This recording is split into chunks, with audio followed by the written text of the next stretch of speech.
Hey, and welcome everyone to this episode of Co-Creating with AI. I'm Martin Kjellström, and with me is my dear friend Rasmus. How are you today, Rasmus? I'm very good. Yeah, I think it's been quite an amazing week at work, feeling like that sense of things coming together. Yes. Um, I've got that a lot today. With I mean, it feels like we've been deploying new cool stuff every day this week in the product, which is yeah, I mean, so much fun. How are you doing? I'm great. I've been trying to work outdoors today. It's still like too cold in the shadow, too warm in the sun, and not it just right indoors. So I'm ended up being mostly indoors, even though there's such a beautiful spring weather. I've I wanted to start today to talk about. I got an email from a friend from way back. He is deputy head of the Department of School of Computing at Dublin University. His name is Cathal Gurin. Way back in 2015, I was the founder of Narrative, where we built a lifelogging camera. And Cathal is a power user. He's still he told me in the email he's still using the narrative clip, recording his life in photos every day, like 7 years after I last spoke to him. And uh, I was just reminded about how much of a treasure trove that data pile is. With like 2 gigabytes of photos of every day of your life, how much the AI can learn from that, and yeah, how interesting it is to think about what you can actually do from there. Because our everyday lives, what are they? Is like breakfast. It's what people you meet. It's a lot of like your computer screen and the inside of your room and apartment and work and office and so on, and a bit like walking back and forth. But Yeah, I mean, it's pretty cool as well. Like, because if you just think about it, like the LLM era is like throwing data at something almost, and then it picking up and learning the patterns or the yeah, principles behind it. yeah, And if you just think about that in his life, like it would learn what he likes to eat, when he was happy. If it like, well, actually, it doesn't take a photo of him, but like what he did. I mean, how many? If you think about the whole health at least movement, when like other everything he people ate, when calories. other people around him was happy, and hopefully that Yeah, resonates like when he was happy as well. yeah, I mean that correlation Yeah, is probably yeah, pretty yeah, high. yes, So it's interesting just like throwing data at yeah, like a lot of the things we've been building software for. And yes, and now you just take like throw data at it, take like these new types of models, and then they can figure out a lot of the things that we were like trying to figure out through like very complicated software previously. yes. Feels like. Mm. Yeah, so that's interesting, and that's going to be the topic of today. Actually, data is the new oil is not the new saying. However, it is the new oil because the company with the best data also has the best AI, and is it their data though, or is it our data? Who owns data in this era of AI? Do you have what would be your keynote speech my, topic on my that keynote subject? speech. Yeah. I think I sort of already gave it the last few minutes of the previous episode. But in short, if I would build on that or reiterate that, I think like data ownership today is pretty clear in many ways, like at least from a legal standpoint, and what happens in practice is Mm. another thing, right? You have had data privacy and ownership laws being put in place across large parts of the world, like GDPR being, of course, the most famous and annoying in our daily lives with the pop ups on every website. Mm. Um, and I think, like, with regards to employment, we talked about that last week, like about copying someone after they left with their data, right? Yes. But my Yes. data in a company is owned by the company, Yeah. but my data in many private situations is owned by me, but also we sort of sign that away by using different services that they Mm. can and may or use our data in different ways according to the miles long terms of service Mm. and privacy policy. So I'd say from a legal standpoint, we have that. What I don't think is that it's well adapted for what comes now. I think it's probably going to be a lot of like bad like outcomes from that legal framework as technology now, as always, but even more so now, Mm. develops at such a pace that the legal side will definitely not Mm. keep up, and will the gap between the legal and what comes now will be bigger than ever before. And I think the primary thing there is that because data is now so valuable, um, in so many ways, we don't have like a good method for rewarding or like sharing the value of that data Mm. with those who have generated it. I mean, especially individuals, but I also think on like corporate side, there are all sorts of questions around should artists be paid for like a share of what Midjourney makes because it's been trained on their images? Should Reddit and what's the other example? Twitter be paid part of what Yeah. OpenAI makes because they have trained it on their on Reddit's and I think Twitter's data. Mm. Like don't like I'm not 100% sure those exact examples there, right? But in principle, so I think that's where it comes down to is like we have data ownership from a time where data was they started to say it was the new oil, but it was Mm. more like the new, I don't know what the, if you can come up with something, it was Uh, something that wasn't as valuable as oil, at least. it's the And data then used to now it's buy diamonds actually sold. oil. Yeah. Yeah, Yeah. exactly. It was, I don't know, it was these fake kind of plastic diamonds, and now it's real diamonds. I don't know, Yeah.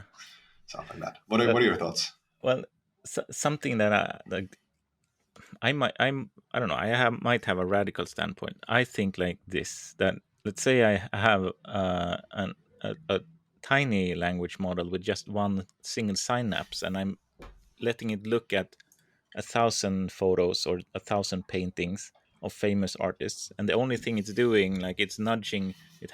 Let's say it only has a black and white pixel value that goes from white to black, and if the picture is darker, it nudges its pixel value slightly to darker, and if it's lighter, it's nudging it, and you run that on 1,000 and or 100,000 images, then it's going to nudge itself towards the average just brightness of all of those images. And I don't think a single image can claim that, oh, the information in that pixel is owned by me, or to me, when an LLM learns, it's just like every artist in the world also learned from every other artist before them. And I don't think LLM makers should pay for uh, allowing their AIs to look at copyrighted works, just seeing them, because they are not actually used in the end result. And copyright is not on a style. You can't copyright a style of a painting, or you can only copyright a specific painting, and then another one, and then another one. And an AI can never replicate and use, like, you can never do something that gets as close to a song or a photo or an artist painting that it's replicating an individual painting. That would definitely be breaking the copyright. But my view is that corporate laws doesn't apply to the output of a text generator or an image generator. No, I Uh, agree actually, but I think like I think the point I'm trying to get at is more yeah. like, and I think that's like it's a good point of view because I think when I'm talking about data ownership and like sharing, it makes it seem like it's mechanistic on like, oh, the artist should get paid by Midjourney, Mm. but I actually think it's more like a societal challenge that if Midjourney replaces 95% of artists, like Yes. so that and OpenAI's LLMs replaces 90% of all knowledge workers and Yeah. hopefully like new work and everything, right? But they Mm. they basically have immense value capture from this. Maybe we could look at it as a public good of Mm. the collective data of all the citizens of a society. and they get value capture, then we will need I mean, it's not really value. They capture a lot of value, but of course generate a lot of value, Yeah. like even more value, of course. But like I just think like from a societal standpoint, there will need to be a flow back. We will need to treat it as a public good, where the AI companies, the AI models get value from, Mm. and share it back, like the companies share it back. I think to like people in the society. I think it's more like that loop that will be a huge challenge if like because we have that situation in how like capitalism works and how like data ownership works. It Mm. will create huge outcomes, I think, for like AI companies. Mm. Um, and we won't really have a societal framework to sort of loop that back and share that value as quickly as it changes. But I think we'll solve it. I'm not pessimistic at all here. I just think there will be like um, interesting outcomes like occurring because we haven't like we still if we still have a framework and then Mm. something new comes along, then that will interact, right? It's also interesting that OpenAI has in their terms of service that you can't train a model, a competing model on the output of their models.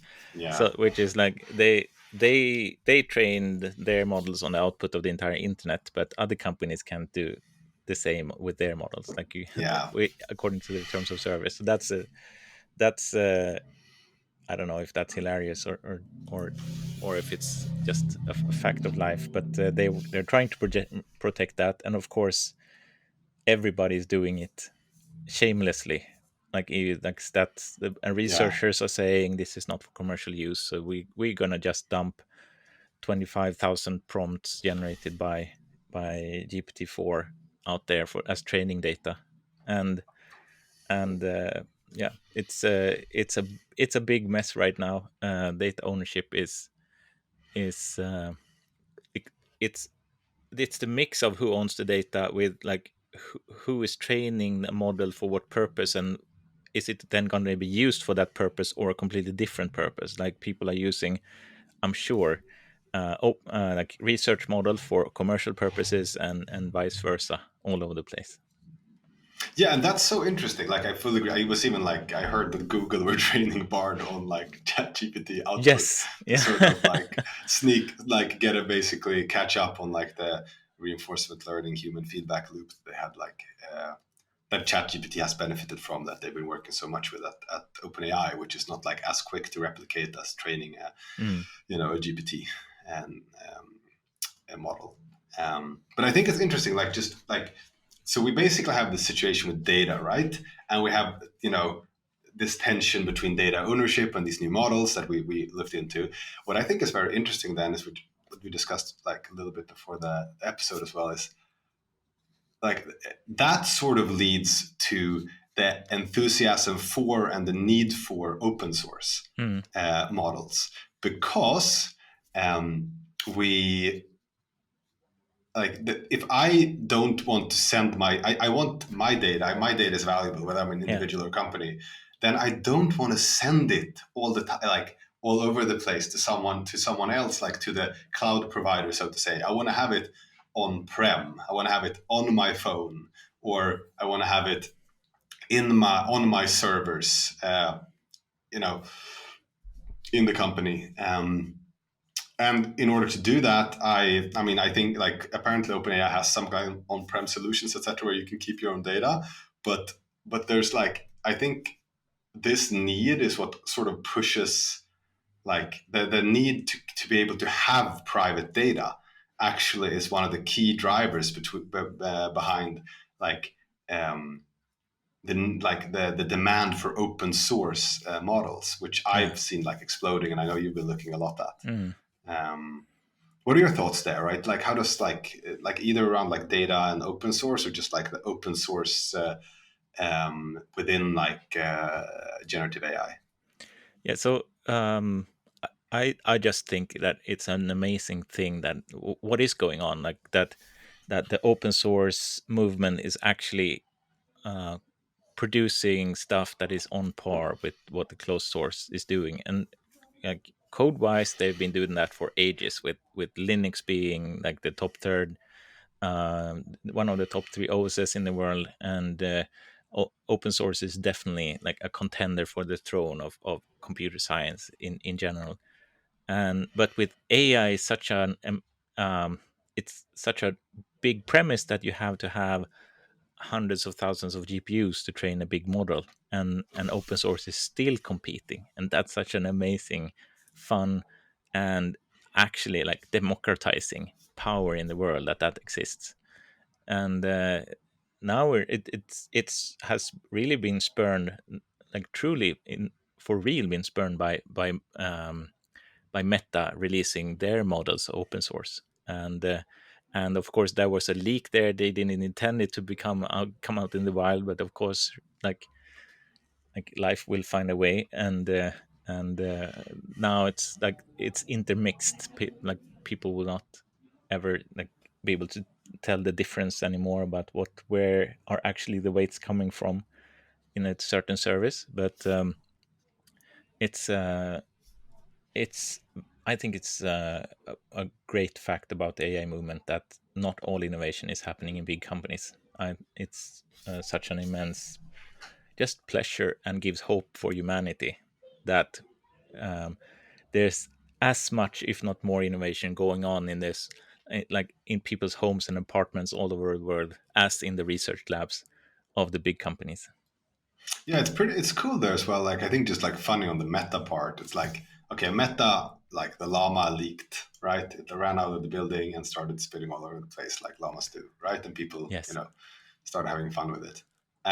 Leak or not, I don't know. But then like you see Google like the other week, right? There was this internal leaked memo from someone, I don't know, someone who was at least very knowledgeable within Google around this, who basically said, hey, we can't beat open source. We're not going to beat open Mhm. source. And then Meta, like yesterday or the day before yesterday, released their like multimodal research model. Um, so like it's very interesting, that tension also, like I wouldn't have imagined like Meta maybe emerging as the No, it's as the like kind of the like world is upside down because of AI. Like Bing is also all of a sudden a contender to the throne of search engines, and Meta is helping humanity move forward in hopeful ways. yeah. And I mean Yeah, I imagine like that's gonna be, if Bing really takes off, then Edge is gonna take off, so then we'll literally have Internet Explorer again, yeah, like almost. yeah. Is that a step forward or a step I don't back? know. Who knows? Yeah. Yeah. um But and then we have like the thing with individual data ownership, like who owns my health data and my like the traces or the that I leave all over the web when I just move around, when I do my daily stuff. And if we can achieve both regulations and software that allows me to capture some of the value, that to have equity in systems that leverages my data, and like the intention of the EU laws are like to allow me to pull my data back if I see no longer accept the way it is used, then that is also a really big challenge, and it's just magnified a lot about that data moving, like coming into just being a data source for training an LLM. And like what is the data there anymore, or not? And if I have the standpoint, I guess that copyright doesn't apply to Midjourney, then where am I on my health data? I feel conflicted. no, but there is like, that's called sensitive data, at least according to GDPR. Yeah. Like there's sensitive like there's personal data, and then there's this like the special category within personal data of like, I think it's called sensitive data, and health data is one of them. So I think definitely that already has a special treatment, and I think, I don't know, no, I wouldn't, but I'd say that it will be treated differently. How, I'm not sure. But it's interesting, like just getting back to the first thing you said, moving around the internet, right? Hmm. And like reclaiming it. So first of all, like moving around the internet, like cookie data, right? Yeah. I can imagine like cookie data being so valuable, asking like an advertiser GPT to Mm. like get Rasmus to buy this. Yeah. And then it's like it from the cookies it knows that, and then like it watches me around the web, and on the first one it says this, on the second one it says this. I mean, you could Yeah. do a bit of that already today, but it wouldn't be as smart and it wouldn't be interactive. Mm. So I think like this like sci-fi future of like ads talking to you personally, like I've read in some books, Mm. like that could be a reality. And I mean, that was just a random thought, but like getting back to like the core of what you said, like the value of that data that is all around, like it's also the fact that okay, so you're a company, you have some of my data, and then you train an AI on it, and then I ask you to delete it, and you're like, okay, it's already in the weights, Yes, right? exactly. It's already in there. Can So you please like it's untrain your AI on my data? yeah, I That's mean that's that. not going to be No, realistic. that's no, That's not going to happen. exactly. Um, so that's a bit like coming back to the copyright like analogy. It's like, Yeah. okay, you looked at my painting and you painted a new painting. And then I'm saying, I want my painting back because you borrowed it. You just borrowed my Yeah. painting, painted a new one inspired by it. I take it back. And I'm going to say, like, no, you should destroy your painting here. That's not going to happen. Exactly. And the No. same thing here. I give you my data, you borrow it for a bit, you train this model that can do a bunch of stuff. And then I'm like, take it back. And you're going to be like, I don't give a shit. I have my Yeah. model. Mm. So it almost feels like because we have been careless with data as a society, GDPR is also like a bit of a joke you just accept, right? Like you go into web, I don't know, Mm. I do at least. I think most people do. They just click it away, right? Mm. Um, I think that data is out there. So the only question is like who, I don't know the only question, but it almost seems like maybe that's like simplistic that whoever has the data now or can acquire it quickly, Mm. like will get immense value from it. Um, yeah, I don't know. Just ruminating on it. what what pool of data, if you could own any pool of data in the world, what would be the one you would pick?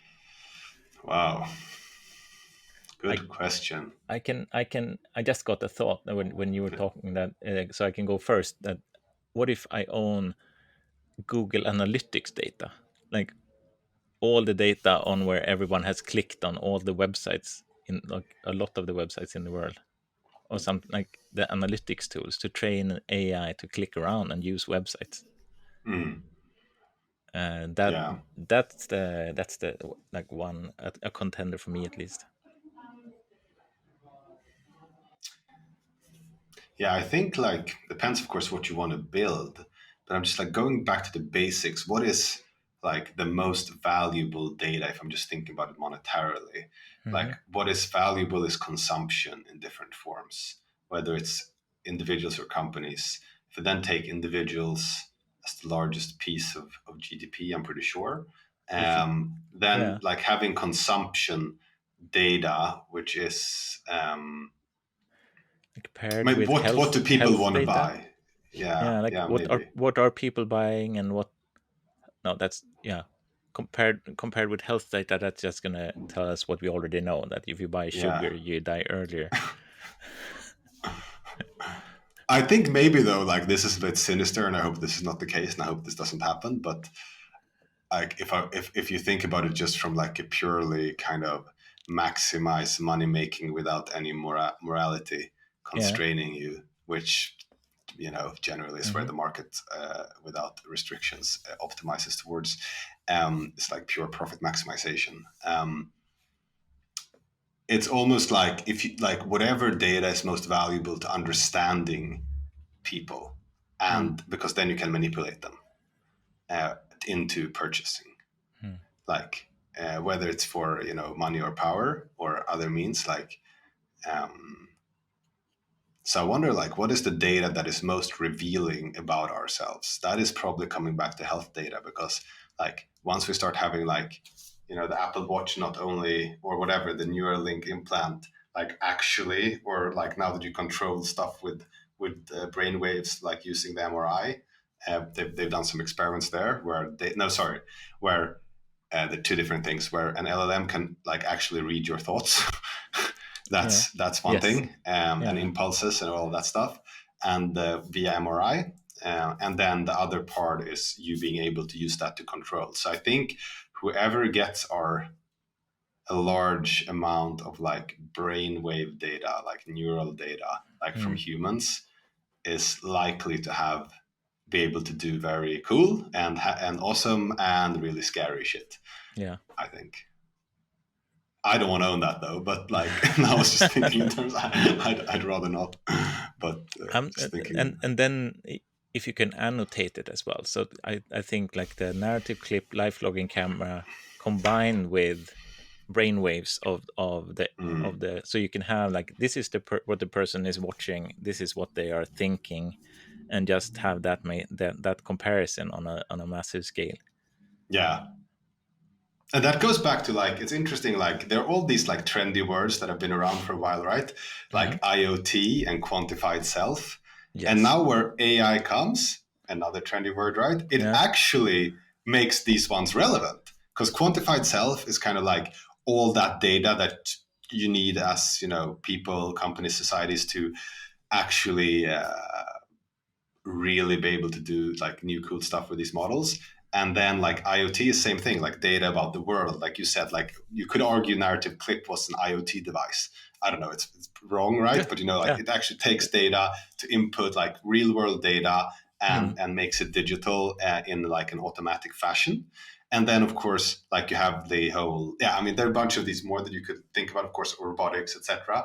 But like the cool thing here is like there's been a lot of talk about like the overlapping of these exponential technologies like and how they interact and therefore will like really accelerate and are accelerating technological growth, but like the main thing, the stitching thing, the enabling thing, I think is really these AI models Mm. that make these hypes real. Mm. um,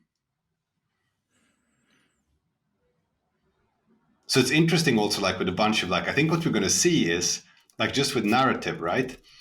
I mean, you had a huge success with that, but like you just said, like there was someone launching something similar now, right? Whatever, seven, Yeah. 10 years later, You and I mean think there's going to be that thing, like a bunch of companies that like were launched before and like were ahead of their time with AI will be like there will be a lot of I don't know re-startups, like mm, looking maybe. back at the like maybe I don't know, random thought. And the narrative clip is actually like, as proven by Catal, if we look back to the beginning, proven by Catal actually still using the narrative clip.